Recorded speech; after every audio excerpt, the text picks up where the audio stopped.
Tahukah teman-teman, dahulu bahkan sampai sekarang, sebagian umat Islam yang menganut aliran keyakinan mistik, bahkan sekte kebatinan, pernah mengamalkan sebuah doa atau mantra atau wirid aneh yang berbahasa Suryani yang berisi nama-nama Tuhannya umat Yahudi. Kok bisa? Mari kita bahas di episode kali ini.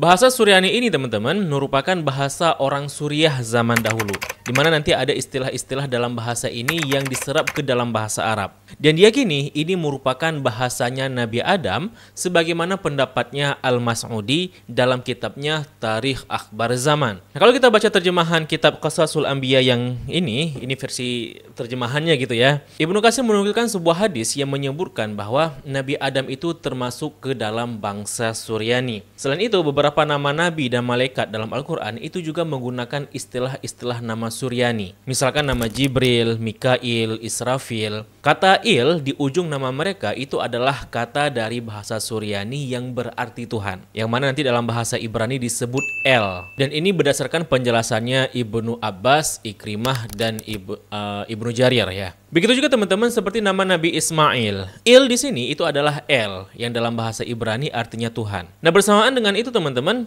sementara ada pula keyakinan yang menyatakan bahwa ada Asmaul Husna atau nama-nama Allah yang berasal dari bahasa Suryani ini. Disebut Ismul Suryani, di mana ada keyakinan bahwa para nabi-nabi dan orang-orang soleh, orang-orang sakti dahulu sebelum Islam, itu menggunakan nama-nama Allah ini dalam bahasa Suryani ini sebagai doa, zikir, atau rajah mereka. Karena nama-nama Ismul Suryani ini dianggap bagian dari Ismul A'dham. Maka karena itu teman-teman, beberapa nama-nama aneh ini itu kerap kali muncul dalam kitab-kitab kaum mistisme Islam. Yang katanya nama-nama yang aneh itu merupakan nama-nama Allah dalam bahasa Suryani. Yang kalau kita kaji lebih lanjut, sebagian nama-nama itu sebenarnya nama-nama Tuhan yang berasal dari Yahudi.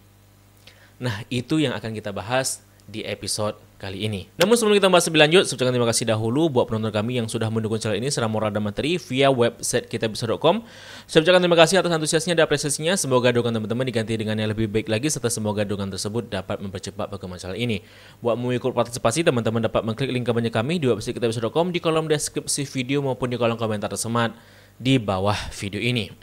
Jadi teman-teman, di Islam ada yang namanya Ismul A'dham. Ismul A'dham itu sendiri teman-teman artinya nama-nama Allah yang paling agung. Dan diyakini jika kita menguasai nama-nama agung ini, maka doa kita akan makbul dan mujarab. Bahkan nama-nama ini juga digunakan untuk keperluan memperoleh ilmu sakti oleh sementara sebagian golongan seperti itu. Nah, di antara mantra yang dianggap zikir atau doa dalam bahasa Suryani itu, yang umum dikenal dalam kalangan pengamal ilmu mistisme Islam ini adalah doa Jaljalut. Contohnya seperti doa Jaljalut yang termaktub dalam kitab Manba' fi Usul Hikmah, karangan Syekh Al-Buni, yang berbunyi seperti ini. Bi'ajin ahujin ya ilahi mahujin bi ismil azimin fal asatu tazalzalat. Nah, ini disebut doa Jaljalut. Dalam kitab Manba' itu merupakan doa ke-315 yang diyakini memiliki beberapa khasiat dan kelebihan. Dan doa itu dianggap merupakan doa dalam bahasa Suryani, bukan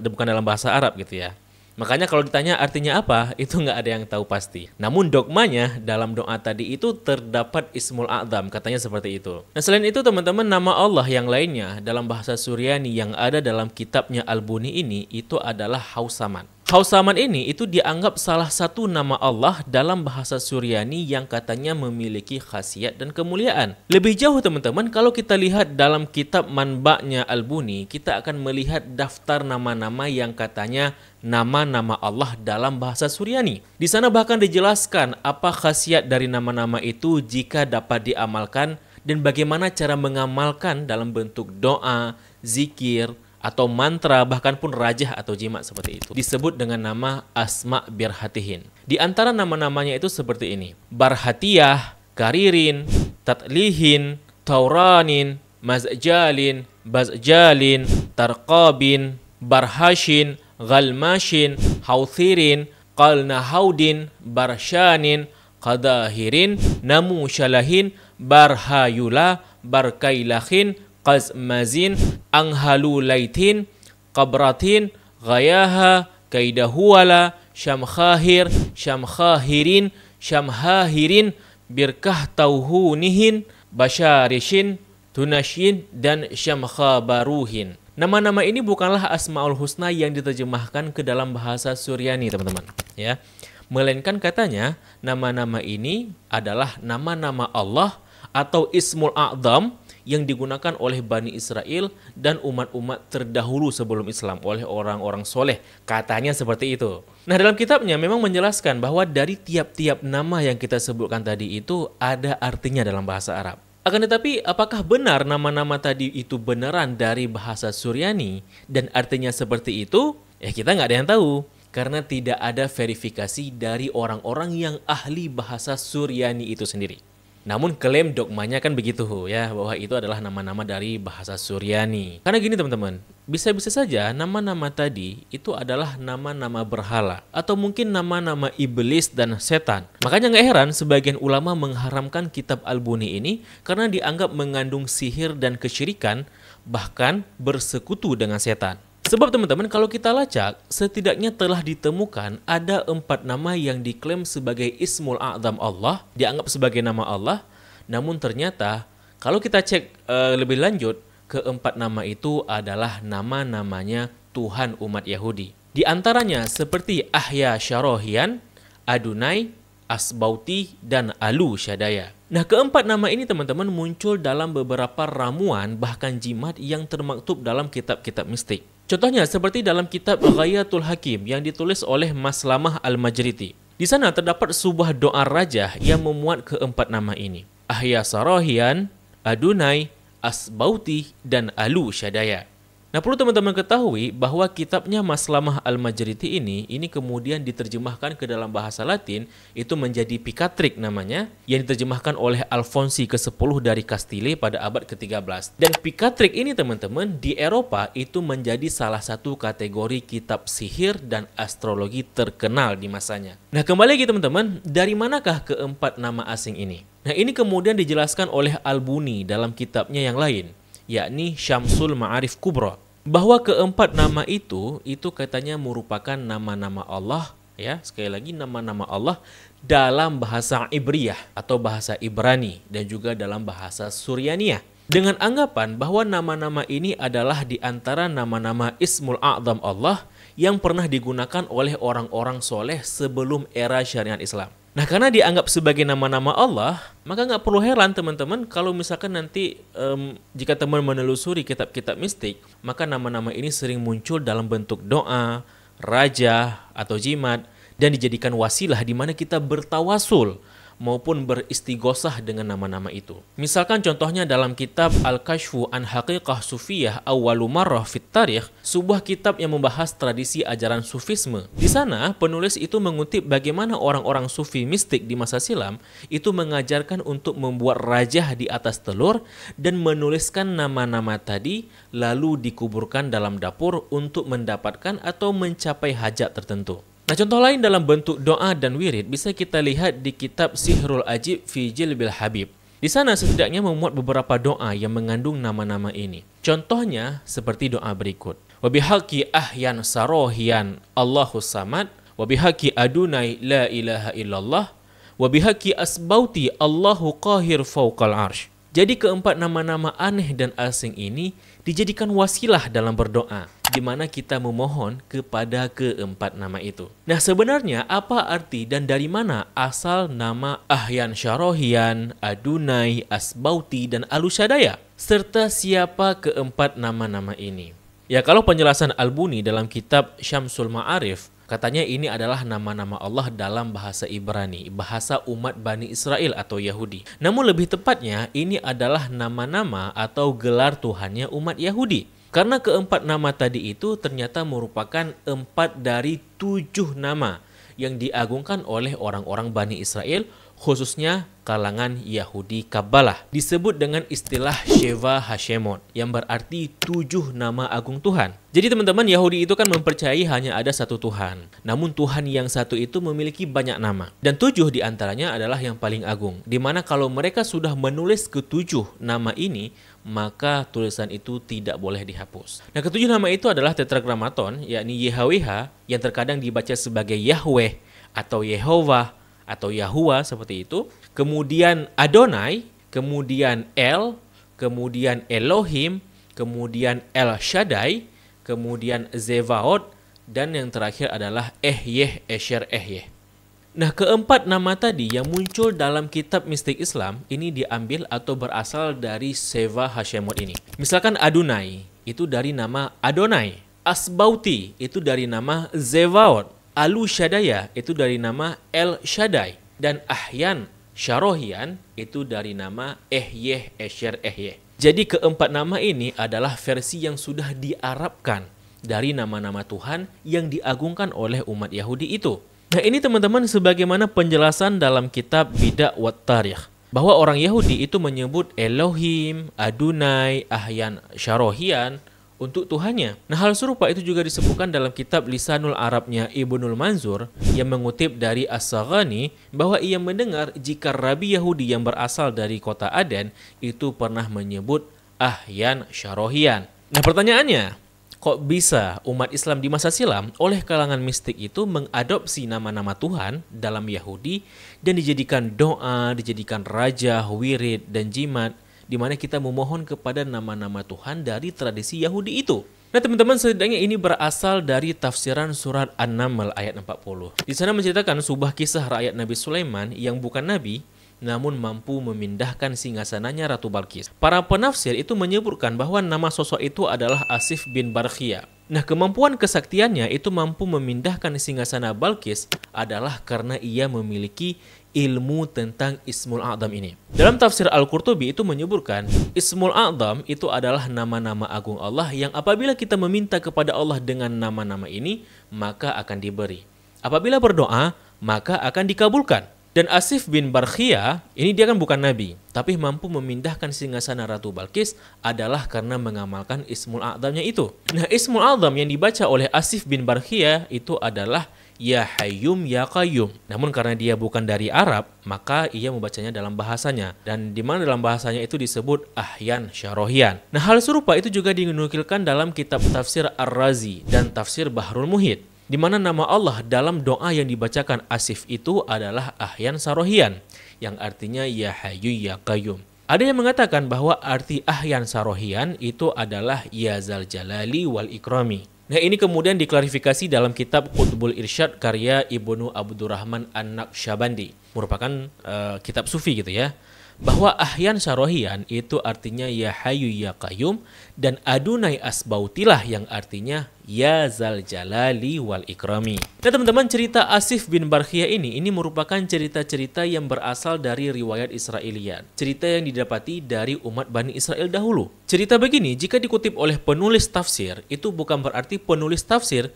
melegitimasi bahwa kisahnya itu sahih. Nah, perlu dipahami teman-teman bahwa salah satu metode tafsir itu adalah dengan menghimpun berbagai riwayat, bahkan berbagai pendapat, dan itu sifatnya relatif. Jadi kalau ada sebuah cerita dalam kitab tafsir, itu tidak serta-merta kisah itu valid, kecuali jika itu berasal dari riwayat yang sahih, yang mutawatir, atau dari Al-Quran, atau mufassirnya sendiri, atau ahli tafsirnya sendiri, atau penulis tafsirnya sendiri yang melegitimasi atau mentarjihnya bahwa itu adalah cerita yang valid, kan seperti itu. Nah itu teman-teman tips dalam membaca kitab tafsir supaya nggak salah paham gitu ya. Namun pada akhirnya teman-teman, kisah seperti kisah Asif ini itu diyakini sebagai cerita hamba-hamba Allah yang soleh dari kalangan Bani Israel. Dimana karena mereka Bani Israel, tentu mereka menyebut nama-nama Allah dengan bahasa mereka, yakni bahasa Ibrani atau Arameik, atau bahkan Suryani seperti itu. Dan sisa-sisa umat Bani Israel sekarang itu adalah mereka kaum Yahudi. Nah, Tuhannya orang Yahudi atau Bani Israel itu pada prinsipnya adalah Tuhan yang sama dengan kita. Namun kalau kita menyebut nama-nama Allah kita dalam Asmaul Husna dalam bahasa Arab, maka mereka menyebutnya dalam bahasa mereka, yang seperti 4 tadi, yang termasuk dalam Sheva Hashemot itu ya. Akan tetapi teman-teman, hipotesa lain dibalik masuknya nama-nama Allah dari bahasa umat Yahudi, khususnya dalam kitab-kitab Sufi mistik, itu adalah karena adanya saling mempengaruhi antara tradisi Islam Sufi dan Yahudi mistik atau Yahudi Kabbalah. Misalkan teman-teman seperti penulis kitab Ghayatul Hakim karya Maslamah Al-Majriti ya, yang tadi kita sebut telah diterjemahkan menjadi Pikatrik itu kan beliau tinggal dan hidup di kawasan Andalusia, yang mana secara bersamaan di masanya Yahudi di Spanyol itu sedang mengalami masa-masa keemasannya mereka. Ajaran Yahudi mistik atau yang umum dikenal sebagai Yahudi Kabbalah itu juga berkembang di sana, di Andalusia.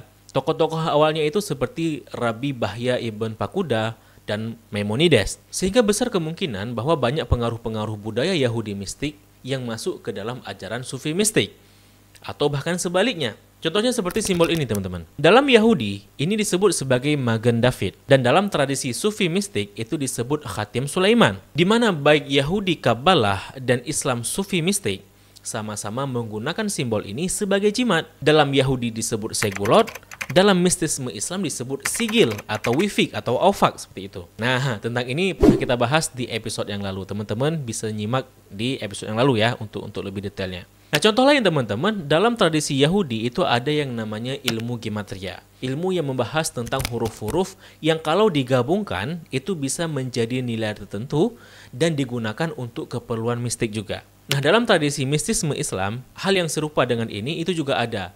Namanya ilmu ahruf, ilmu huruf seperti itu. Nah, ilmu ini teman-teman menghitung huruf dan menggabungkannya untuk melihat dan meramal atau menciptakan energi, doa atau jimat atau yang semisal dengan itu. Misalkan kalau teman-teman pernah dengar ya, ada yang bilang kalau mau tahu apakah kita itu cocok dengan pasangan kita, caranya adalah di mana nama kita itu dihitung hurufnya, lalu disandingkan dengan jumlah huruf nama pasangan kita. Kalau keluar hasil, misalkan sekian seperti itu, nanti dilihat angka hasil itu secara ilmu huruf di kitabnya itu, ini cocok nggak? Kalau angka itu dianggap cocok, maka hubungannya itu dianggap serasi. Dan kalau nggak cocok, nanti dianggap pernikahannya nggak bertahan lama dan sebagainya. Mungkin teman-teman pernah dengar hal yang seperti itu. Itu biasanya kawasan-kawasan kampung gitu ya, yang lebih familiar dengan ilmu-ilmu seperti itu. Nah, itu adalah praktik ilmu huruf, yang dalam Yahudi disebut gematria. Oleh karenanya, seperti Albuni yang hidup di kawasan Maghribi yang dekat dengan Andalusia, dan Maslamah Al-Majriti yang tinggal di kawasan Madrid, tentu besar kemungkinan adanya pengaruh pertemuan budaya antara Yahudi dan mistisme Islam ini di sana seperti itu. Tapi teman-teman, terlepas apapun itu, bagi saya kalau ditanya apakah boleh kita berdoa dengan nama-nama Allah dari bahasa lain atau specifically dari tradisi Bani Israel, ya karena saya tidak layak untuk berfatwa, mungkin saya tidak bisa memberikan jawaban menyatakan boleh atau tidaknya. Namun setidaknya jawaban itu ada dalam Al-Quran di surat Al-A'raf ayat 180. Allah berfirman, Allah memiliki Asma'ul Husna, maka bermohonlah kepadanya dengan menyebut Asma'ul Husna, nama-nama terbaik itu. Dan tinggalkanlah orang-orang yang menyalahartikan nama-namanya. Mereka kelak akan mendapatkan balasan terhadap apa yang mereka kerjakan. Jadi teman-teman, karena Allah sudah memberikan kita 99 nama Asmaul Husna dan kita diperintahkan untuk berdoa dengan nama-nama itu, maka kita nggak perlu lagi menggunakan nama-nama lain dari tradisi lain, walaupun mungkin itu merujuk kepada sosok zat yang sama, kan seperti itu. Akan tetapi kalau teman-teman ada yang mempelajari kitabnya Albuni atau Maslamah Al-Majriti di pesantren seperti itu, dan ustadznya mengatakan bahwa ya boleh-boleh aja berdoa dengan nama-nama Tuhan dari tradisi Yahudi itu, atau bahkan nama-nama Tuhan dalam kitabnya Albuni atau Maslamah Al-Majriti, ya itu tanggung jawab masing-masing gitu ya. Yang jelas di episode kali ini kita sudah menjabarkan ternyata ada nama-nama Tuhan dari Yahudi yang dimasukkan ke dalam doa, ke dalam rajah, wirid untuk umat Islam khususnya seperti itu. Bahkan untuk keperluan sihir kan gitu. Sebagaimana kita ketahui bahwa ulama juga mengkategorikan kitab ini dari kedua penulis ini itu adalah merupakan kitab-kitab sihir. Nah, lalu bagaimana dengan rangkaian daftar nama-nama lain yang kita sebutkan tadi, misalkan seperti nama Ismul Barhatiyah, seperti Hausamat seperti itu. Apakah itu juga nama-nama Tuhan dari tradisi lain? Atau mungkin nama-nama berhala tertentu? Atau bahkan mungkin itu nama-nama setan atau iblis? Nah, untuk saat ini jawabannya adalah wallahu a'lam bishawab. Kita belum mengetahui karena kita belum melacak ya. Kita belum bisa melacak seperti itu. Mungkin kapan-kapan Wallahu alam gitu ya. Tapi bagaimana pendapat teman-teman? Coba tulis di kolom komentar di bawah video ini. Klik tombol subscribe dan tombol loncengnya untuk mendapatkan updatean video berikutnya. Serta kalau channel ini dukung secara material, teman-teman dapat klik link kitabisa.com di kolom deskripsi video maupun di kolom komentar semat di bawah video ini. Terima kasih telah menyaksikan. Maaf bila kesalahan dan kesalahan. Sampai jumpa di episode berikutnya. Saya Zulfa Abdillah mohon undur diri. Bila taufiq hidayah. Wassalamualaikum warahmatullahi wabarakatuh. Salam damai.